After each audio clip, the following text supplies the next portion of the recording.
I've absorbed enough delta rays to guarantee my grandchildren glow in the dark. One of the funnest topics in the Star Trek fandom is discussions that revolve around the Terran Empire. In fact, some of the episodes enjoyed by both legacy and modern Trek audiences alike in Discovery are specifically the ones that have the mirror universe. The question is, why? Well, it's clear to see when we consider that the Terran Empire is effectively Starfleet, just without empathy. I won't be going into the cultural aspects of the Terran Empire. I already have a video about that, though it is years old, so I might do another one soon. Let me know if you're interested. Instead, today I'll be analyzing the weaponry of the Empire and a few of the other technologies they have. When looking at the tools available for the Terran Empire in the Mirror universe, it appears that they effectively have the same type of equipment with similar power abilities to Starfleet in the Prime universe. Initially, at least.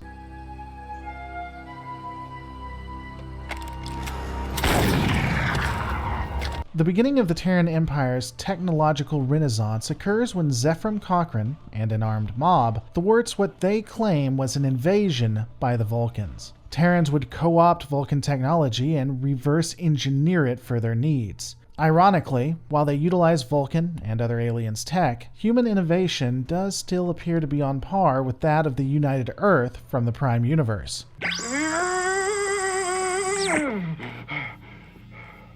Who ordered you to sabotage the cloak? I didn't.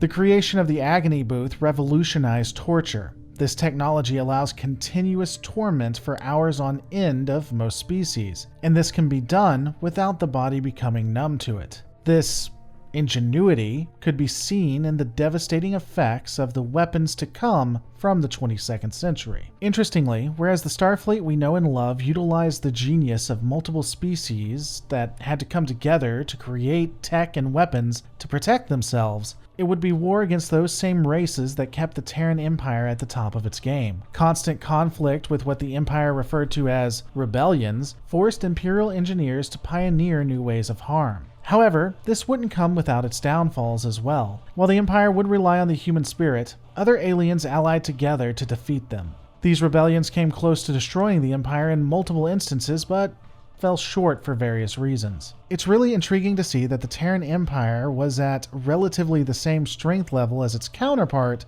and was losing a war against a Vulcan-Tellarite alliance in the 22nd century. All of their weapons and their ego couldn't save them.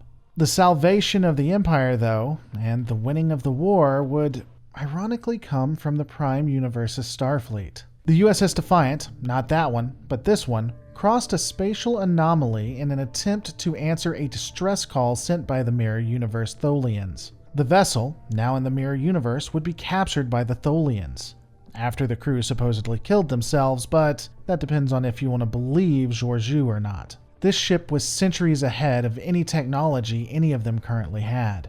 After finding out about this, Archer would conduct a coup and order the ISS Enterprise to go and save the Terran vessel. Unfortunately, the Enterprise itself would be destroyed in the operation.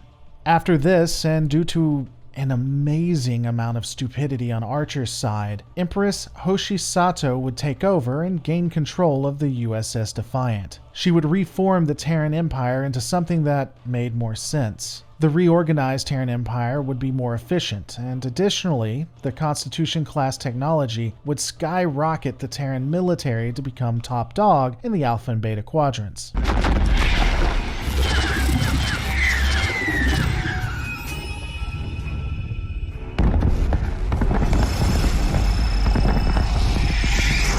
In short time, their weapon systems would be able to annihilate planets within minutes.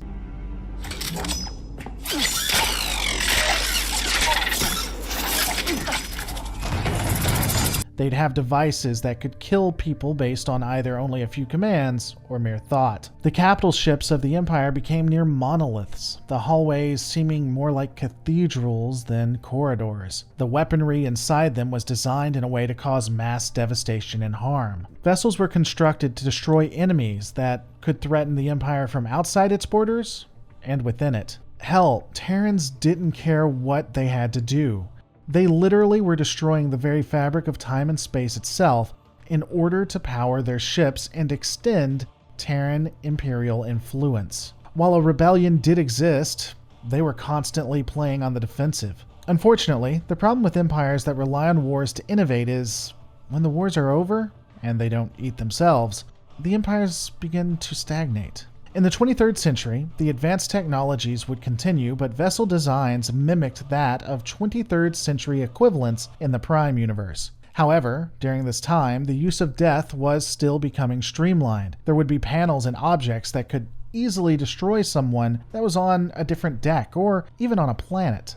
The Terran Empire would be at the height of its power, with most species bowing down to them in the 23rd century. However, even with such glory, some did theorize that it would only take a few decades before internal rebellions destroyed everything. Due to this fear, a Vulcan traitor known as Spock gained power within the Empire and began reforming the Terran military. This left the entirety of humanity defenseless against an alien alliance that rose up and destroyed most all of them. The Terran Empire would become a footnote and humanity would become slaves. At this point, the technologies of the Empire also seemed to crumble. Ironically, the height of the Empire would be sort of a golden age for technologies of death. The destruction of the Empire would mean that this age ended and these weapons would fall into obscurity. We see this in the 24th century, where the weapon systems and abilities of the SS Defiant, which was newly constructed and based on the USS Defiant, would show that this vessel was the most powerful in both the Alpha and Beta quadrants, at least for the Mirror Universe. Again, having weaponry on par with the Prime Universe,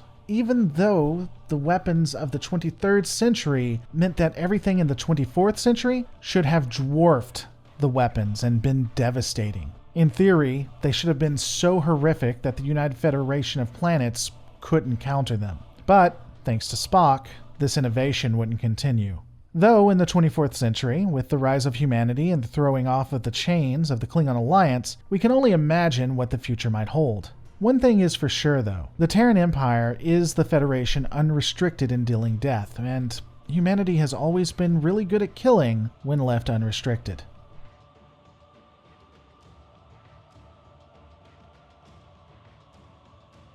Hey guys, now that you've learned about the Terran Empire, maybe you want to help the channel out. Do you also want to get some Terran Empire swag? Click the Lore Reloaded Amazon affiliate link below to see some of the stuff that you can get and help the channel out as well. Or, if you want to fully support the channel, become a patron at patreon.com/Lore Reloaded. Those who stay patrons for 3 months or more and donate over $10 or more a month will get specialized swag sent directly to them. Lots of ways that you can keep this content coming because I rely on you in order to continue the entertainment. But just remember, all of our lives are just a story. Make yours a good one.